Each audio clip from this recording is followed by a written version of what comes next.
আপনার স্ত্রীর পেটে বাচ্চা, আপনার স্ত্রীর কি পেটে বাচ্চা কতদিন থাকে?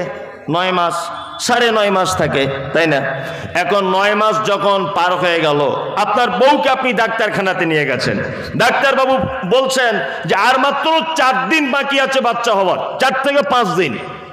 আপনি শাশুড়িকে ফোন করে বলছেন, হ্যালো মা, হ্যাঁ আমার মা তো অসুস্থ, তা আপনাকে একটু হাসপাতালে যেতে হবে, আপনার মেয়ের বাচ্চা হওয়ার ডেট দিয়েছে ডাক্তার। গাড়ি ড্রাইভারকে ফোন করলেন, এই অমুক তারিখে বা অমুক টাইমে রাত বেরাত যখনই হোক তোমাকে ফোন করব, তুমি গাড়ি নিয়ে চলে আসবে। ড্রাইভার গাড়ি নিয়ে চলে আসবে, কথা হয়ে গেছে। আপনার কাছে পয়সা নেই, আপনার বন্ধু মঞ্জুরকে ফোন করে বলছেন, মঞ্জুর 5,000 টাকা তোমার কাছে ধার নেব, আমার মেয়ের, আমার স্ত্রীর অবস্থা খুব খারাপ। ও বলল দিয়ে দেব, সব রেডি। 10 তারিখে আপনার স্ত্রীর রাত 2টোর সময়তে পেটে বাচ্চা হবে, পেন উঠেছে, বেদনা শুরু হয়েছে। আপনার শাশুড়িকে ফোন করলেন, মালদা চলে গেল। ড্রাইভারকে ফোন করলেন, গাড়ি এনে দিল। আপনি নিজে সাথে করে গেলেন, মঞ্জুর আপনার বন্ধু 5,000 টাকা ধার দিল। হাসপাতালে ওকে ভর্তি করার 1 ঘন্টা পরে মাইকিং করছে হাসপাতাল কর্তৃপক্ষ যে হাতনাটাঙ্গির আব্দুল্লাহ বেটা হয়েছে, তাড়াতাড়ি করে এখানে এসে একবার দেখে যান, খোঁজপত্র নেন। বেটা হয়েছে বলে ও বগল বাজাতে বাজাতে চলে গেল হাসপাতালে। হাসপাতালে গিয়ে দেখছে আয়া বুঝেন তো, নার্সেরা যারা থাকে বাচ্চাটাকে কোলে তুলে নেয়, দাদি কোলে তুলে নেয়, নানি কোলে তুলে নেয়, নেয় না? নেয়। ঠিক অন্য আরেক দিকে আপনি দেখুন, আপনার বাড়িতে একটা গাভী থাকে, গাভী থাকে না? থাকে। গাভীরও পেটে বাচ্চা থাকে না? থাকে। পৌষ মাসের হাড় কাঁপানো শীতে আপনি আপনার বিবি 2 তলার উপরে খাটের উপরে শুয়ে আছেন। আপনার 8 মাসের গর্ভবতী গাভীটি, সে যেন তার বাচ্চা জন্ম দেবার তার বেদনা উঠেছে। গাভী গোয়াল ঘরে একবার বসে আর একবার ওঠে, মুখে ভাষা নেই, কাউকে ডাকতে পারে না। অক্লান্ত পরিশ্রমের পরে নিজে নিজে বাচ্চা জন্ম দেয়। দেখবেন মাঠে ঘাটে গোয়ালে অনেক সময় ছাগল এবং গরু একা একাই বাচ্চা জন্ম দেয়, দেয় কি দেয় না? বাচ্চা জন্ম হয়ে গেল, গাভী তার বাচ্চাকে বলছে, ওরে বাচ্চা শোন, আমি এক এমন লোকের বাড়িতে থাকি, আমার বাড়ির ওলা এখনো ঘুমিয়ে আছে, তোর নানিও নাই, তোর দাদিও নাই, তোর আয়া নাই, তোর রাসের ব্যবস্থা নাই, তোর গায়ে রক্ত লেগে আছে, নালা লেগে আছে, এগুলো কে পরিষ্কার করবে? গাভী তখন নিজের জিভ দিয়ে নিজের লালাটা পরিষ্কার করে, করে না? হ্যাঁ করে, জিভ দিয়ে চাট চাট চাট চাট করে চাটছে, লালা পরিষ্কার করে দিল। জি, বাচ্চা বলছে, মা লালা পরিষ্কার হয়ে গেল, একটু দুধের প্রয়োজন, দুধ দাও। গাভী তার বাচ্চাকে বলে, ওঠ, উঠে দাঁড়া, তোকে তুলে দেওয়ার মতো কেউ নাই। বাচ্চাটা আস্তে আস্তে করে উঠে দাঁড়িয়ে থরথর করে কাঁপতে কাঁপতে ফস করে পড়ে গেল। আবার গাভী বলছে, ওঠ বেটা ওঠ, আবার তুই চেষ্টা কর, পারবি। চেষ্টা করে থরথর থরথর করে কাঁপছে, বলছে মা দুধ কোন দিকে? বলছে চল পিছনের দিকে যা, দেখ বাঁট ঝুলছে, যা পিছনের দিকে বাঁট ঝুলছে, নে বাঁটে মুখ দিয়ে চষছে, দুধ, দুধ আসছে না, দুধ আসছে না। প্রথম মা হয়েছে তো, দুধের রাস্তা ক্লিয়ার নেই। আল্লাহ উপর থেকে বলে দিচ্ছে, গাভীর বাচ্চা তোর মুখে ভাষা নেই, তোর জবানে কথা নাই, তোর মায়ের মুখে কথা নেই, তোর মায়ের জবানে কোনো ভাষা নেই। বাড়ির মালিককে ডাকবে তবুও ভাষা জানে না, গোয়াল ঘরে অন্ধকারে আছে। এক কাজ কর, তোর মা প্রথম বাচ্চা দিয়েছে বলে তার দুধের রাস্তা ক্লিয়ার নাই, 1 বার 2 বার করে চষবি আর এই রকম করে করে বাঁটে গুতা মারবি। ও তাই করে, বাঁটে গুতা মারে না এরকম করে করে। কে শেখালো ওকে? আপনি দাঁত বার করে হি হি করে হেসে দিলেন। কে বলে দিল কে যে গুঁতো মারলে দুধ বার হবে? কে? আল্লাহ। কে? আল্লাহ। আল্লাহ বলেন, লাকাদ খলাকনাল ইনসানা ফি আহসানি তাকবীম। আর মানুষকে তৈরি করেছি বড় আদর করে আর সুন্দর করে। এখানে একটা কথা বলে রাখি, গরুর বাচ্চা হলে 2 মিনিটে হাঁটতে শুরু করে দেয়, দেয় কি দেয় না? ছাগলের বাচ্চা হলে 10 মিনিট পরে দেখবেন লাফালাফি করে। আর মানুষের বাচ্চা হলে কতদিন হাঁটাহাঁটি করতে লাগে? 1 থেকে 1.5 বছর লাগে, কি লাগে না? আল্লাহ বলে, বান্দা তুই গরু নয়, তুই ছাগল নয়, তোর নাম মানুষ। তোর জন্য রয়েছে জান্নাত আর জাহান্নাম। আমি আল্লাহ তোর জন্য জান্নাত রেডি করে রেখে দিয়েছি। তোকে যদি সাথে সাথে পা রেডি করে দিই, তোর নানির কোল চাপতে পাবি না, দাদুর কোল চাপতে পাবি না, মায়ের কোল চাপতে পাবি না, তোর বোনের কোল চাপতে পাবি না, পাড়া প্রতিবেশী দাদু আর দাদিদের কোল চাপতে পাবি না। আমি আল্লাহ তোকে এত ভালোবাসি, 1 বছর শুধু তোকে কোলে করে করে কোলে করে করে মানুষ করেছি, হাঁটতে দিইনি, গায়ে ধুলা লাগাতে দিইনি। আমার নাম হলো রব। তোকে এত ভালোবাসি আমি, তোকে জন্ম দেওয়ার পরে তোর গায়ে মাটি পর্যন্ত টাচ করিনি, তাই না? আল্লাহ জানে গরু ও নানি দাদি কেউ নাই, মামা টামা নাই, ওর সঙ্গে সঙ্গে পা রেডি করে দিতে হবে না, তো হাঁটবে, দুধ খাবে কি করে? কিন্তু মানুষ, ওর নানি দাদি আছে, তাড়াতাড়ি যদি ওর পাগুলো রেডি হয়ে যায়, ও একটু কোল চাপবে কি করে, তাই না? ওই জন্য আল্লাহ ব্যবস্থা করে দিয়েছেন। আল্লাহু আকবার। আল্লাহ সুবহানাহু ওয়া তাআলা আবার বলছেন কি? আল্লাহ অন্যত্তরে বলছেন, খুলিকাল ইনসানু যায়ীফা, নিশ্চয়ই মানুষ বড় দুর্বল, অসহায়। মানুষ দুর্বল নয়, খুব দুর্বল। আপনাকে দুর্বলের কথা বললে তো আপনার 1 ঘন্টা ধরে বলা যাবে। একটা কথা বলে রাখছি, 1, কসাইখানাতে গরু জবাই হয়। অনেক সময়তে দেখা যায় গরুর কলিজা কানা, আমাদের ওখানে বলে কানা মানে খারাপ হয়ে যায়, যায় না? গরুর কলিজা খারাপ হয় না? হয়। এখন ওর তো কোনো ল্যাবরেটরিতে গিয়ে চেক করা হয়নি ওর কলিজাটা কত ভালো না মন্দ। যদি গরুটা জবাই না করা হতো, আরও 1 বছর দেখবেন মাঠে নাঙল বহাতো, কোনো অসুবিধা নেই। অসুবিধা? আর এর পেটের কিডনির ভিতরে ছোট্ট একটা 1/2 ইঞ্চি পাথর হয়েছে, একবার চেন্নাই, একবার ভেলোর, একবার অ্যাপোলো, একবার কলকাতা ছুটছে। আর ওর ভিতরের পাকস্থলী, ওর দিল কলিজা সব খারাপ, কিছুই ডাক্তারখানা দিয়ে যাবার প্রয়োজন নাই, তাই না? আর একটা কথা বলি, প্লেন চেপেছেন কেউ? প্লেন চাপেননি? অনেক মানুষ চেপেছেন কাজে বাজে, আমরাও চেপেছি আলহামদুলিল্লাহ। তা প্লেন যখন ওঠেন তখন কি সিস্টেম? দরজায় 2জন মেয়ে দাঁড়িয়ে থাকবে, খুব সুন্দরী সুন্দরী, হ্যাঁ, আপনাকে ওয়েলকাম জানাবে, তাই না? Good morning, good evening, good afternoon, যখন যেটা টাইম সেটা বলবে। আপনার টিকিটটা দেখে বলবে সিট নাম্বার 35, আপনি গিয়ে বসবেন। সবাই বসে আছে। প্লেনটা ছাড়ার আগে একজন সেবিকা একটা হাতে বই নিয়ে এরকম করে করে দেখাবে, ফিতেটা এইভাবে সিট বেল্ট বাঁধবেন, হ্যাঁ, যদি প্লেন কোনো দুর্ঘটনা হয় পাশে প্যারাসুট রাখা আছে, এইভাবে ফুঁক দেবেন, ফুলিয়ে নেবেন, এইভাবে দিয়ে জয়েন করবেন। এত কিলোমিটার গতিতে প্লেনটা চলবে। কলকাতা নেতাজি সুভাষচন্দ্র বিমানবন্দর থেকে আমরা এখন চেন্নাই অমুক বিমানবন্দরে যাত্রা শুরু করছি, আপনাদের যাত্রা শুভ হোক, বলে না? বলে। কন্ট্রোল রুম থেকে ফোন আসে পাইলটের কাছে, হ্যালো, হ্যাঁ, কোনো আপনার যান্ত্রিক ত্রুটি নেই, আপনি এখনই প্লেনটা স্টার্ট করে আপনি চলে যান। ওই চেন্নাই 500 জন যাত্রী, 1000 কোটি টাকার প্লেন, 3 জন সেবিকা, 2 জন পাইলট, 500 জনের কাছাকাছি যাত্রী। প্লেনটা ফাঁকা আসমানে উঠেছে। ওঠার পরে 10 মিনিট চলার পরই দাউ দাউ করে আগুন জ্বলে প্লেনটা বাস্ট হয়ে মাটিতে পড়ে গেছে। এরকম দুর্ঘটনা ঘটে কি ঘটে না? ঘটছে না?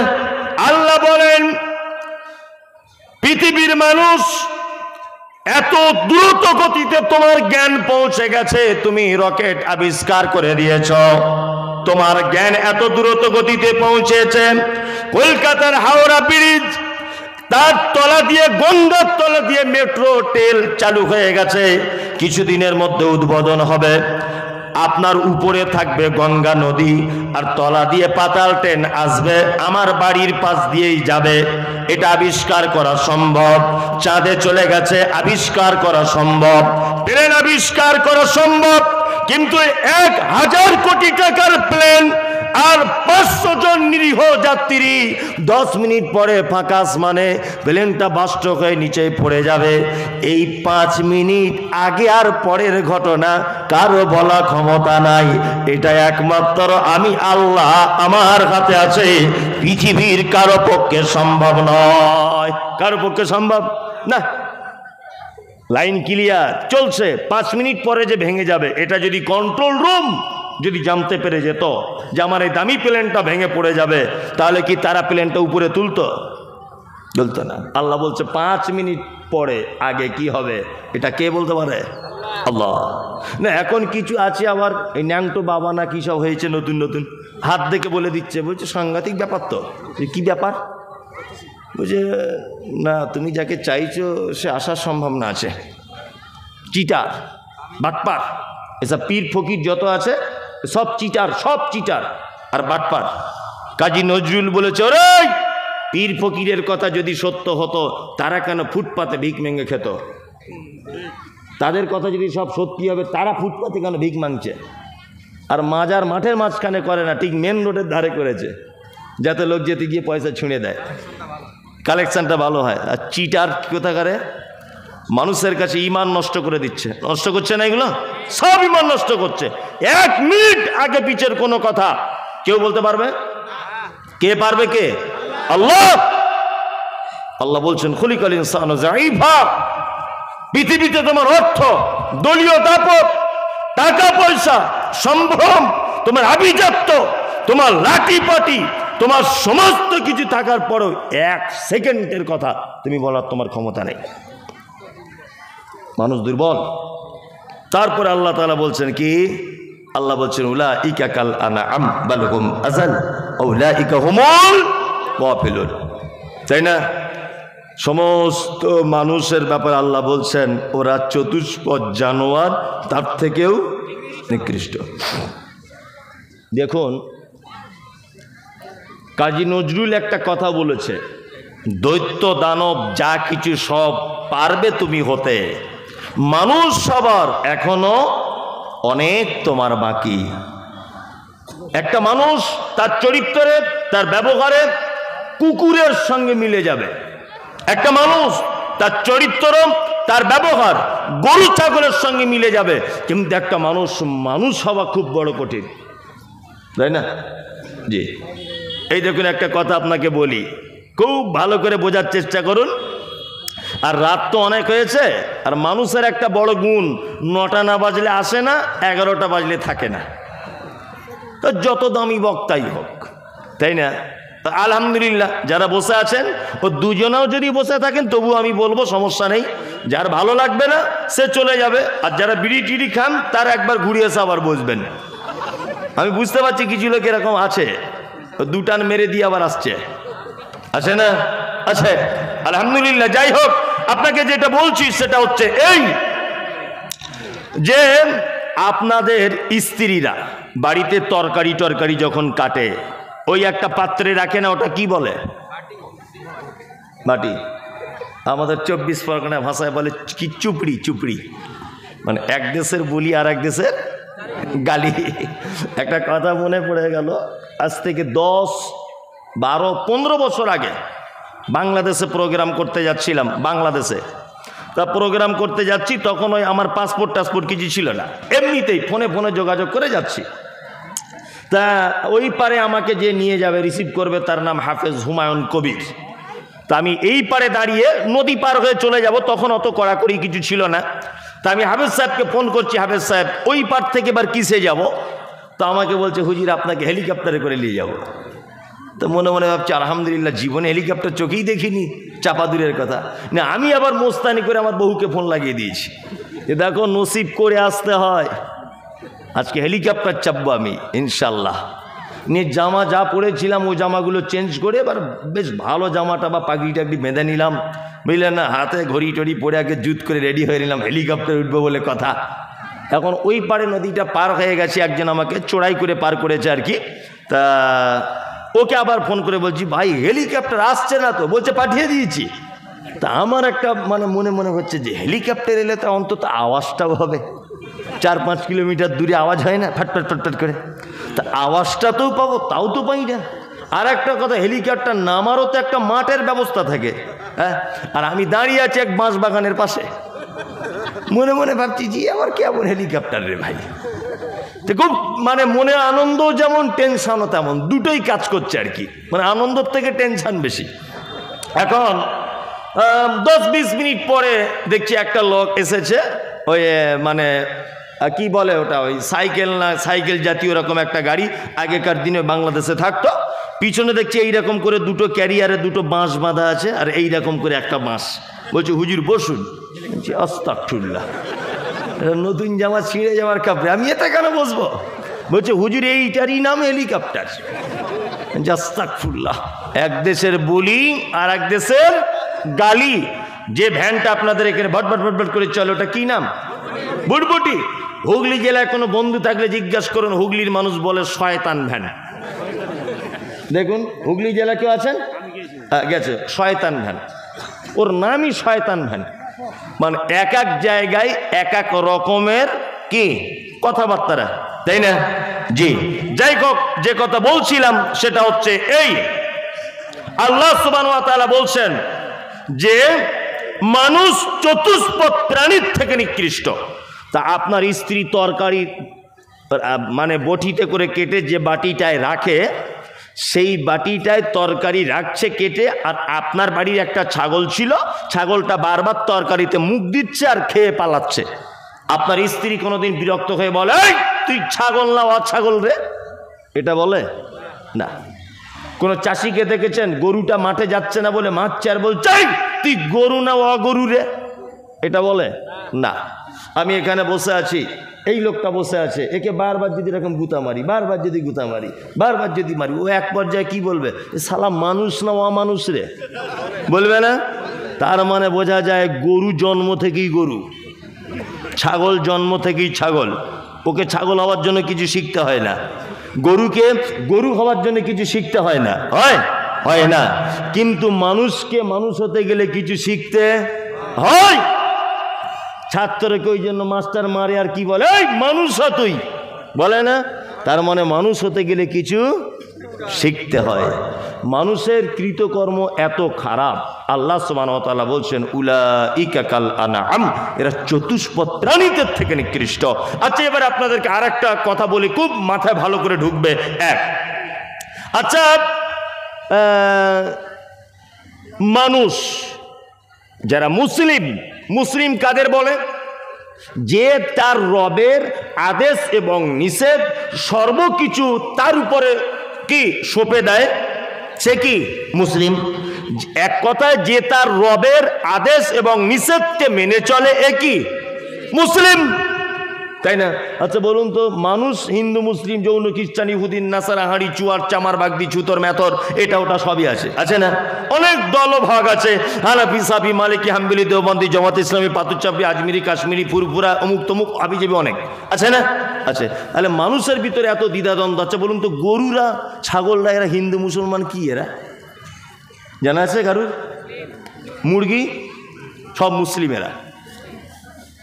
যদি বলছি কেমন কথা বললেন, গরু হাঁস মুরগি এরা মুসলিম? ইয়াস, পৃথিবীতে যদি সঠিক মুসলিম কেউ থাকে ওরাই, কারণ ওরা তার রবের আদেশ আর নিষেধকে মেনে চলে না? চলে। প্রমাণ, আপনাদের গ্রামের কোনো গরু দেখেছেন কারুর বিয়ের প্যান্ডেলে ঢুকে গোস্তের হাঁড়ি থেকে গোস্ত খেয়ে নিচ্ছে? না। আপনার গ্রামের কোনো কুকুর দেখেছেন যে একটা লোক বেগুন লাগিয়েছে গিয়ে গাছ সব খেয়ে নিচ্ছে? না। আল্লাহকে বলে দিয়েছে, এই গরু তুই তৃণভোজী প্রাণী, তুই মাঠে গিয়ে কাঁচা ঘাস খাবি, গোশ মাছ তোর জন্য নয়, খেতে পাবি না। এই কুকুর, আমার বান্দারা বিয়ে বাড়িতে গোস্ত খেয়ে ফেলে দিবে, ওই ফেলে দেওয়া মালটা তুই খাবি, কারোর ধানের জমিতে যাবি না, মানা করে দিলাম তোকে। এটা কথা ঠিক বলছি না ভুল বলছি? চলুন, হাঁসকে আল্লাহ বলে দিয়েছে তুই জন্মের পরে পরে পুকুরে গিয়ে চড়ে চড়ে বেড়াবি, বেশি বাড়িতে থাকবি না, পুকুর পেলেই ঝাঁপ দিবি। আর মুরগিকে বলেছে তুই আজে বাজে জায়গায় যাবি না, বাড়ির মালিকের চারিদিকে ঘোরাফেরা করবি, তুই যেন পুকুরে নামতে যাস না। জীবনে দেখেছেন কোনো মুরগি পুকুরে নেমে গেছে? হ্যাঁ। তার মানে বোঝা যায় সমস্ত প্রাণী আল্লাহর কথা মতো চলে না? আল্লাহর ভাষা বুঝতে গেলে এইসব গল্প আর উদাহরণগুলো বলতে হবে। আল্লাহ বলছে চতুষ্পদ প্রাণীদের থেকে নিকৃষ্ট। চতুষ্পদ প্রত্যেক প্রাণী তার রবের নির্দেশ মেনে চলে, চলে না? শুধু চলে না কে? মানুষ। আল্লাহ বলেছে মদ হারাম, ইয়া আইয়ুহাল্লাযীনা আমানু ইন্নামাল খামর, নিশ্চয়ই মদ হারাম, নেশার জিনিস মানেই হারাম। মুহাম্মদ সাল্লাল্লাহু আলাইহি ওয়াসাল্লাম তিনি বলেছেন কুল্লু মুসকিরিন খামরুন, প্রত্যেক নেশাদার দ্রব্য হচ্ছে মদ, ও কুল্লু খামরিন হারামুন, প্রত্যেক নেশাদার দ্রব্য মদ, আর প্রত্যেক মদ হারাম। এটা ১৫০০ বছর থেকে এ পদ্ধতি চলছে, তবুও হাতনাডাঙ্গি আশেপাশের গ্রামের মানুষরা খাচ্ছে কি খাচ্ছে না? সুদ এটা হারাম। মুসলমান খাচ্ছে কি খাচ্ছে না? ব্যভিচার এটা হারাম, তবুও চলছে কি চলছে না? চলছে। তার মানে বোঝা যায় গরু ছাগল হাঁস মুরগি সব ওরা রবের কথা মেনে চলে, তুমি মানুষ রবের কথা মেনে চলো না। এই জন্য আল্লাহ বলেছে উলাইকা কাল আনআম বাল হুম আযাল, চতুষ্পদ প্রাণীদের থেকে নিকৃষ্ট। কথা বোঝাতে পেরেছি? চলুন, আল্লাহ তাআলা বলছেন সুম্মা রাদাদনাহু আসফালা সাফিলিন।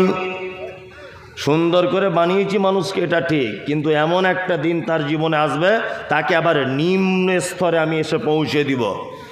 এখানে ব্যাখ্যা দুটো, তাফসীর ইবনে কাসির পড়ে দেখবেন। তাফসীর ইবনে কাসির ব্যাখ্যা করা হচ্ছে, কেউ কেউ বলছেন যে এখানে জান্নাত আর জাহান্নামকে বোঝানো হয়েছে, তার কর্মের কারণে ওকে আবার অত সুন্দর দেহ নিয়ে আসতে হবে কোথায়? জাহান্নামে। আবার কেউ কেউ এই ব্যাখ্যা করছে যে ওকে রূপ লাবণ্য দিয়ে যখন যৌবনে এসেছিল ও তরতাজা যুবক, আবার ওকে ঘুরে ঘুরে দুর্বল হয়ে যেতে হবে সেই 10 বছরের বাচ্চা ছেলের মতো, অবুজের মতো শেষ বয়সে বুড়ো বয়সে হতে হয় কি হয় না?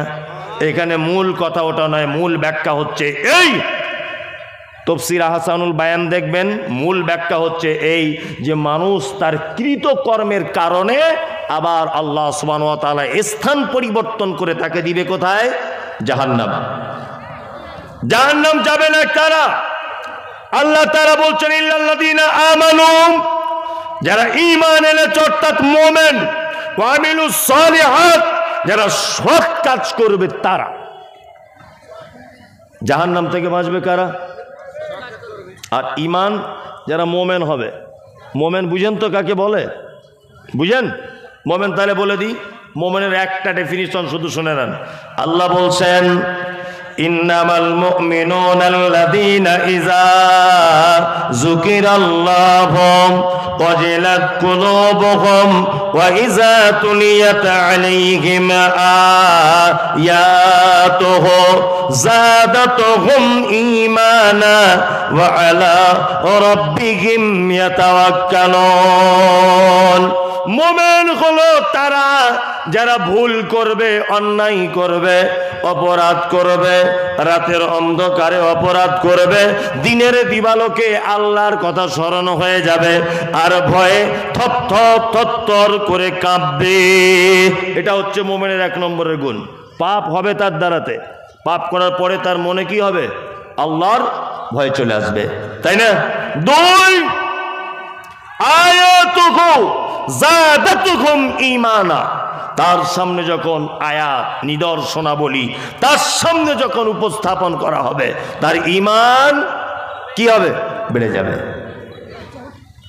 কোরআন পড়লে ঈমান বাড়ে? বাড়ে? বাড়ে না। মসজিদের ইমাম সাহেব কোরআন পড়লে ঈমান বাড়ে? মসজিদের ইমাম সাহেব রাখা হচ্ছে, তখন জিজ্ঞাসা করা হচ্ছে কত বেতন লিবা? ৬,০০০ দিবেন। ৫,০০০ টাকা আগের একদিন জুম্মাতে বলে গেছে। ঠিক আছে, তাহলে হলো না, চাকরি, বাড়ি চলে গেল। আর একজন এসেছে, এসব জুম্মার খুতবা দিয়েছে, কত বেতন লিবা? বলছে ৬,০০০। ৬,০০০ বলছে আগেরটা তো ৫,০০০ থেকে গেছে, তোমারও তাহলে চাকরি হলো না। আমরা ইমাম সাহেব নির্বাচন করি বেতনের উপরে ডিপেন্ড করে, করি না? করি। যার বেতন যে যত কম নিবে ও যোগ্য ইমাম, ও খুব ভালো লোক, তাই না? ও কোরআন পড়তে জানুক আর না জানুক, অথচ একজন সহি করে কোরআন মাজিদ তেলাওয়াত করে, সুন্দর কণ্ঠে তেলাওয়াত করতে জানে মাখরাজ সহকারে, এই লোকটা বলছে আমার বেতন লাগবে 12,০০০, তবু আমরা তার মূল্য দিই না। আর এমনি তো আলেম ওলামাদের মূল্য অনেক কম, তাই না? 30 দিন ডিউটি করছে, 6,000 টাকা বেতন। এ মসজিদ মাদ্রাসার এইসব কমিটি যারা আছে, এ 30 দিন ডিউটি করে 6,000 টাকা বেতন, সব কিয়ামতের দিনে আসামির কাঠ গড়াতে দাঁড় করিয়ে দিবে, সব আসামির কাঠ গড়াতে। এই কারণে দাঁড় করাবে যে মানুষের সঙ্গে বেইনসাফি করা হয়েছে। তাই আজকে আলেম সমাজ থেকে আস্তে আস্তে আস্তে আস্তে বিলুপ্ত হতে যাচ্ছে, যাচ্ছে না? কমছে না বাড়ছে? কমছে। কারণ কি? প্রতিটা মানুষ হিসাব করতে শিখেছে যে আমার ছেলে যদি মাদ্রাসায় পড়ে, 15 বছর পড়ার পরে তার বেতন 6,000 টাকা। কোনো ছেলে তার বাপ মাদ্রাসায় দিবে? দিবে না। এই সব ব্যাপারগুলো না লক্ষ্য রাখার কারণে সমাজ আজ এই অবস্থা। আল্লাহু আকবার। আল্লাহ সুবহানাহু ওয়া তাআলা বলছেন, আয়াতুহু যাদাতুহুম ঈমানা। মুমিন তারা যাদের সামনে কোরআন মাজিদ তেলাওয়াত করা হয় আর তার ঈমান বেড়ে যায়। ওয়া আলা রাব্বিহিম ইয়াতাওয়াক্কালুন। মুমিন তারা যারা সর্বক্ষেত্রে ভরসা করে কার উপরে? আল্লাহর উপরে। আল্লাযীনা ইউকিমুনাস সালাত। মুমিন তারা যারা সালাত আদায় করে।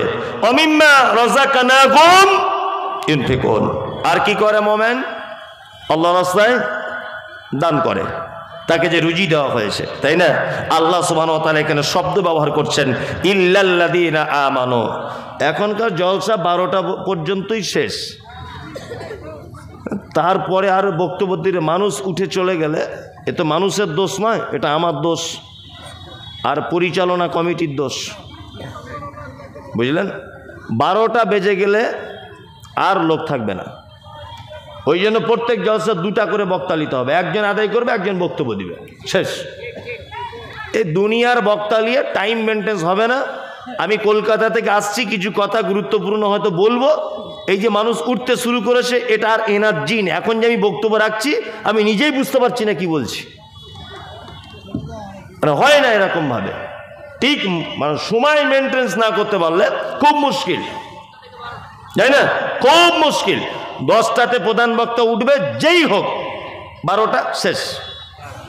যে যার বাড়ি চলে যাবে, ফজরের সালাত আদায় করবে, দূরে বাড়ি যাবে মোটরসাইকেলের রাস্তায় ঠান্ডাতে, সরই দিকে লক্ষ্য লক্ষ্য রাখতে হবে। আবার তারপরে তো মাধ্যমিক পরীক্ষা আছেই। এখন এমনিতে জলসাটা করা অপরাধ সামাজিকভাবে, আমি এটা মনে করি।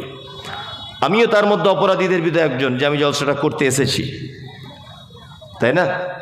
পরীক্ষা চলছে। যাই হোক, যে কথা বলছিলাম সেটা হচ্ছে এই, আল্লাহ সুবহানাহু ওয়া তাআলা বলছেন আয়াতুহু যাদাতুহুম ঈমানা।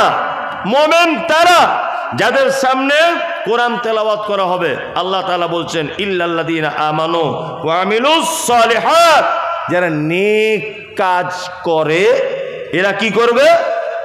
জাহান্নাম যাবে না। এবার আপনাদেরকে কয়েকটা কথা বলছি। আচ্ছা, আল্লাহ সুবহানাহু ওয়া তাআলা নেক কাজের কোনো নির্দিষ্ট করে বলেছেন? দাঁড়ান, কি বলেছে? শবে বরাতের রোজা ও হালুয়া রুটি নিয়ে বিস্তারিত কিছু বলুন। বাবা, গরিব মানুষ 500 বছর আগে জান্নাত যাবে কেন? ও প্রশ্ন করার জায়গা পায় না। ইল্লাল্লাযীনা আমানু ওয়া আমিলুস সালিহাত, নেক কাজ, সৎ কাজ যারা করবে। শবে বরাত বলে ইসলামে কিছু নেই, এটা হচ্ছে মূল কথা। শবে বারাত ইসলামে কিছু নেই। সব, এটা ফার্সি শব্দ, বারাত আরবি শব্দ। কি বললাম বুঝলেন? সব থেকে বড় কথা হচ্ছে যারা আরবি ব্যাকরণ বুঝে বা যারা শিক্ষিত মানুষ, তারা খুব ভালো করে বুঝতে পারবে। সেটা হচ্ছে কি, যে ওই আমি একটা মাঝে সাঝে কথা বলি যে মুম্বাই গেলাম মাদ্রাসার কালেকশন করতে, তো একটা বাঙালি লোক সেও গেছে তার মাদ্রাসার কালেকশন করতে, দুজনা শুয়ে আছি পাশাপাশি। আমি এক জায়গাতে, ও আর এক জায়গাতে। তা আমি মশারির ভিতরে, ও মশারির বাইরে। তা ফজরের সময় মুয়াজ্জিন আজান দিয়েছে, জিজ্ঞেস করছি, আজান শুনে উঠেছি, তা জিজ্ঞেস করছি চাচা ঘুম হলো? তখন ও বলছে, ও বুঝতে পারেনি ঘুমের ঘরেছে, আমিও বাঙালি। ও তখন বলছে ঘুম ঠিকঠাক হুয়া লেকিন মশা খুব কামড়াতা হয়। না, মশা খুব কামড়াতা হয়। বলুন তো, ওটা আরবি, উর্দুর, হিন্দি না বাংলা না তেলেগু? কোনো ভাষা হলো? হ্যাঁ, ভাষা হলো? এক কথাতে 2 দেশের 2টো ভাষা দিয়ে শব্দ গঠন হয় না। শিক্ষিত মানুষরা বুঝতে সুবিধা হবে, হবে না? এবার আপনাদেরকে একটা কথা বলে দিই, শবে বারাত এর নামটাই তো একটা ভুয়ো নাম, একদম ভুয়ো। প্রমাণ একটা কথা আপনাকে বলি, মুহাম্মদ সাল্লাল্লাহু আলাইহি ওয়াসাল্লাম পৃথিবী থেকে চলে গেছেন 11 হিজরিতে। কত হিজরিতে? 11 হিজরিতে, তাই তো? আর ইমাম আবু হানিফার জন্ম হয়েছে 80 হিজরিতে, 150 হিজরিতে তিনি মারা গেছেন। এইভাবে 300 হিজরির ভিতরে প্রত্যেক আইম্মায়ে কেরাম পৃথিবী থেকে চলে গেছেন। ইমাম বুখারী, ইমাম তিরমিজি, ইমাম আবু হানিফা, ইমাম আহমদ বিন হাম্বল 300 হিজরির ভিতরে সব শেষ, সবার মৃত্যু হয়েছে। তারও 150 বছর পরে শবে বরাতের জন্ম হয়েছে। ভালো করে বুঝবেন কথা কি বলছি। তার মানে আল্লাহর নবী পৃথিবী থেকে চলে যাবার 450 বছর পরে এই শবে বরাতের জন্ম। 15ই শাবান, আমি মুমতাজুল ইসলামের কথা বলছি, 15ই শাবান শবে বরাতের দিন। এই দিনটাকে নির্দিষ্ট করে রোজা রাখা চলবে না, চলবে না, চলবে না। কেউ যদি আগে থেকে প্রত্যেক মাসের 13 তারিখ, 14 তারিখ, 15 তারিখ রোজা রেখে রেখে যদি অভ্যস্ত হয় তাহলে ও রাখতে পারবে, অসুবিধা নেই। ঢং করে শবে বরাতের দিন রোজা রেখে জান্নাত চলে যাবেন, আমি মুমতাজুল ইসলামের কথা বলছি। শবে বরাতের দিন যদি কেউ ঢং করে রোজা রাখে, মুহাম্মদ সাল্লাল্লাহু আলাইহি ওয়াসাল্লামকে অপমান করা হবে। কারণ আল্লাহ নবী সাল্লাল্লাহু আলাইহি ওয়াসাল্লাম থেকে কথার কোনো প্রমাণ পাওয়া যায় না। এই বক্তব্য আমি আগেও একদিন দিয়েছি। একজন ওই কি বড় পাকড়ি বলা, ওই ঝাড়খণ্ডে বাড়ি, ওর কাছে হাদিসের শেষ নাই। মানে ও না, নাম বলবো না, নাম বললে তো ভাইরাল হয়ে যাবে। কত বোকা পেয়েছো আমাকে তুমি, আমি ওর নাম জানি না। ও আর কারো পিছনে লাগতে পারে না, শুধু মুমতাজুল আর ইয়াসিন, ইয়াসিন আর মুমতাজুল জানে যে এদের দুজনের লেজে হাত দিলেই কিছু একটা দাওয়াত টাওয়াত পাওয়া যাবে। ভালো করে বুঝবেন, আমি ওর নাম জীবনেও বলবো না। 12 হাত পাগড়ি পরে বক্তব্য দিচ্ছে, আর আরবিতে শুধু বলে অমুক হাদিসে আছে। আর আরবিতে তো গায়েলও হয়, গায়েল হয় না? আরবিতে তো গায়েলও দেওয়া যায়, ওটা একটা দেশের ভাষা। বিয়াদব, তুমি যে হাদিস বলছো হাদিসের রেফারেন্সটা দাও, হাদিসের রাবি কে বলো, হাদিসের সনদটা কি সেটা বলো। কিছুই নেই, আরবিতে বলে দিচ্ছে অমুক কিতাবে লেখা আছে। আরে তোমার কিতাবের গুলি মারি, তোমার কিতাবের 10 পয়সা দাম নাই। আল্লাহ সুবহানাহু ওয়া তাআলা বলেছেন, আতিউল্লাহ ওয়া আতিউর রাসূল, তোমরা আল্লাহ এবং তার রাসূলের আনুগত্য করো। ওয়ালা তুবতিলু আমালাকুম, তোমরা তোমাদের আমলগুলোকে বাতিল করে দিও না। তার মানে দুটো আমল, দুটো পদ্ধতিতে আমল করতে হবে, আল্লাহর আনুগত্য আর রাসূলের আনুগত্য। সব যদি তোমার বড় পীর, ছোট পীর, মেজ পীর, সেজ পীর, বেটে পীর, লম্বা পীর এদেরকে দিয়ে যদি ইসলাম পরিচালনা করা হয়, তো হযরত মুহাম্মদকে কে ঘুমানোর জন্য পৃথিবীতে পাঠানো হয়েছিল? এসব কথা বাদ দেন, ওই দিন চলবে না। যাই হোক, যে কথা বলছিলাম, আল্লাহ সুবহানাহু ওয়া তাআলা বলেছেন আমিলুস সালিহাত। সালিহাত বলতে সৎ কর্ম বোঝানো হয়েছে, এখানে নির্দিষ্ট কোনো কিছু বোঝানো হয়নি। সৎকর্ম কাকে বলে? সিগন্যাল চলে এসেছে আলহামদুলিল্লাহ। আর এই সিগন্যাল অনুযায়ী চললেই এই যে লোকগুলো আছে আর 10 মিনিট থাকবে। এই আমার প্রতিদিনের কাজ, তো আমি প্রতিদিন দেখছি। ওই জন্য যে কজনাই আছেন আলহামদুলিল্লাহ বসে থাকুন। ওয়ামিলুস সালিহাতের ভিতরে একটা সালেহ ভালো আমল আপনাদেরকে বলে দিই। আমি বক্তব্য আস্তে আস্তে করে মানে অন্য জায়গার দিকে চলে যেতে হবে, অন্য জগতে। গরিব মানুষ 500 বছর আগে জান্নাত যাবে কেন? গরিব মানুষ 500 বছর নির্দিষ্ট হাদিসে বলা নেই, হাদিসে বলা আছে অর্ধেক দিন আগে। ভালো করে বুঝবেন, ধনীর থেকে গরিব মানুষ অর্ধেক দিন আগে জান্নাতে যাবে। এই অর্ধেক দিনের ব্যাখ্যা করতে গিয়ে মুহাদ্দিসগণ বলছেন যে 500 বছরের সমপরিমাণ। কি বললাম বুঝলেন? 500 বছর যে ডাইরেক্ট হাদিসে লেখা আছে এটা নয়, অর্ধেক দিন 500 বছর ধরা হয়েছে। এইবার এখানে আর একটা কথা বলে দিই, ধনীরা পৃথিবীতে আছে, গরিবও পৃথিবীতে আছে। গরিব ধনী না থাকলে স্রষ্টা বলে যে একজন কেউ আছে, তিনি যে কাউকে গরিব বানাতে পারেন আর কাউকে আমির বানাতে পারেন, এই ব্যালেন্সটা কিন্তু হারিয়ে যেত না? যেত। গরিব এতদিন আগে কেন জান্নাত যাবে? এক, ধনীদেরকে মাল পৃথিবীতে বেশি দেওয়া হয়েছে, এখানে হেলিকপ্টার চেপে নিয়েছে, এখানে সোনার আংটি পরে নিয়েছে, হ্যাঁ, এখানে রেশমের কাপড় পরে নিয়েছে যেগুলো হারাম, এখানে 4 চাকা গাড়ি চেপে নিয়েছে, এখানে ভালো রেস্টুরেন্টে জুস গিয়ে খেয়ে নিয়েছে, হালুয়া বিরিয়ানি সব খাওয়া হয়ে গেছে, তাই না? ওই জন্য হয়তো ব্যাপার এরকম। আল্লাহ তাআলা বলবেন তোরা 500 বছর আগে গিয়ে আরাম আয়েশ কর, বাকি যেটা থাকবে এই এরা ঢুকবে, তখন যা ধনী মানুষরা এবার ঢোক। আর দুনিয়াতে ওদের আরাম কম ছিল, এই জন্য ওদের ফ্যাসিলিটি আল্লাহ সুবহানাহু ওয়া তাআলা ওদেরকে 500 বছর আগে জান্নাতের ভিতরে ঢুকিয়ে দিবেন আরাম বেশির জন্য। আল্লাহ, যারা গরিব মানুষ আছে তুমি আমাদের 500 বছর আগেই যাওয়ার তৌফিক দান করো, আমিন। এইবারে একটা উত্তম কথা, সেটা হচ্ছে আপনাদের প্রতিষ্ঠান এটা, আলহামদুলিল্লাহ সূরাটা এখনো শেষ হলো না, শেষ করার আমার দরকারও নেই। এই প্রতিষ্ঠানটির খুব সুনাম শুনলাম, বলছে অন্যান্য প্রতিষ্ঠানে ছাত্র ভর্তি হতে পারে না, ভর্তি হয় না, যায় না, কিন্তু এই মাদ্রাসার, আমি এখানে প্রায় 10 জন লোক আমার সঙ্গে দেখা করতে এসেছে বিভিন্ন গ্রাম থেকে, এই কমিটির আর শিক্ষকদের খুব প্রশংসা শুনলাম। আর ছাত্রদেরও আলহামদুলিল্লাহ তুলনামূলক আদর্শর দিকটা অনেক ভালো। সব মাদ্রাসায় যাই, আমি করেছে বলে বলছি না, তা অত বেশি করে না আর কি, আসি বক্তব্য দিই, খাই চলে যায়। এখানে যখন থেকে ঢুকেছি 2-3টে ছেলে আমার পাশে বসে বলছে, জি আপনার একটু মাথাটা টিপে দেবো, আপনার একটু পাটা টিপে দেবো, আপনার হাতটা একটু টিপে দেবো। আমি এটা বলিনি যে তুমি আমার দাও, কিন্তু আমি বলছি, আবার আরেকটা ছেলে বলছে অনেক দূর থেকে এসছেন, আপনার কষ্ট হচ্ছে। তখন ভাবলাম যে না, এরা শিক্ষকদের ওস্তাদদের সম্মান করতে শিখেছে এই প্রতিষ্ঠান থেকে, এটা আমার মনে হলো। যদিও আমি ওটা করিনি, তারপরেও আমি এখান থেকে বুঝলাম যে এদের আদর্শ আছে। আলহামদুলিল্লাহ, এইরকম একটা প্রতিষ্ঠান নষ্ট করা যাবে না।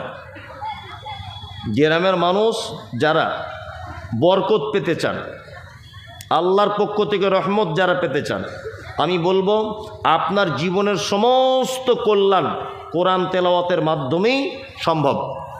কি বললাম বুঝলেন? হ্যাঁ, আর এই কোরআন তেলাওয়াত এখানে হচ্ছে না? হচ্ছে, নিয়মিত চলছে আলহামদুলিল্লাহ। মায়েরা যারা বসে আছেন, যারা আপনারা বসে আছেন, আপনাদের কাছে বিনীত অনুরোধ, আমি আদায় করতে পারি না, সুর করে দোয়া করতে পারি না, বানিয়ে পারি কিন্তু করি না, কোনো কারণে করি না। ও জায়েজ না জায়েজের ফতোয়া দিতে আসিনি, আমি করি না, ভালো লাগে না কোনো কারণে। আপনার কাছে বিনীত অনুরোধ যে আপনি আপনার মূল্যবান অর্থ কিছু আমাদের এই মাদ্রাসায়, আপনাদের মাদ্রাসায় আপনারা একটু ব্যয় করুন। আর কেন ব্যয় করবেন? সর্বপ্রথম এটা মাথায় নিতে হবে একটা জিনিস, আল্লাহ নবী সাল্লাল্লাহু আলাইহি ওয়াসাল্লাম বলেছেন, খায়রুকুম মান তাআল্লামাল কুরআন ওয়া আল্লামাহু। ওই ব্যক্তি পৃথিবীর শ্রেষ্ঠ যে নিজে কোরআন শেখে, অপরকে শেখায়।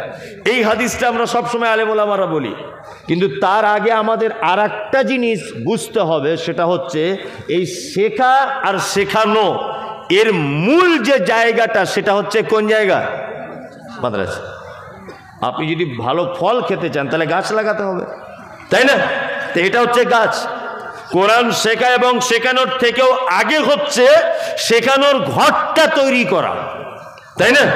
ওই জন্য বিনীত অনুরোধ আপনাদের কাছে, যারা আপনারা বসে আছেন আপনাদের মাদ্রাসার জন্য, আমি জানি দানের কথা বললে মানুষ বসতে চাইবে না, তারপরেও বলবো যে আপনারা অন্তত পক্ষে 1,000 টাকা যদি পারেন, 2,000 টাকা যদি পারেন, যে যেমন ভাবে পারবেন আপনারা অত্তর মাদ্রাসাকে একটু সহযোগিতা করুন। অনেক ছাত্র পড়াশুনো করে এখানে, তাই না? অনেক ছাত্র। আসুন, মাশাআল্লাহ, কেশিয়া সাহেবের স্ত্রী 1,000 টাকা, জি দেন, সকলেই দেন দেন। আরে ভাই চলে তো যাবেন, কিছু তো দিয়ে যান। আদায়ের কথা বলে লোক থাকবে। আসুন। তুমি আসমানে থাকো প্রভু আমি জমিনে। আসসালামু আলাইকুম। বেশি করে বলেন। বলুন ভাই। জি 10,000 টাকা তো আপনি দিয়েছেন। আমাদের জালসা ভাইয়ে সভাপতি সাহেব চলে গেল টোটাল 30,000।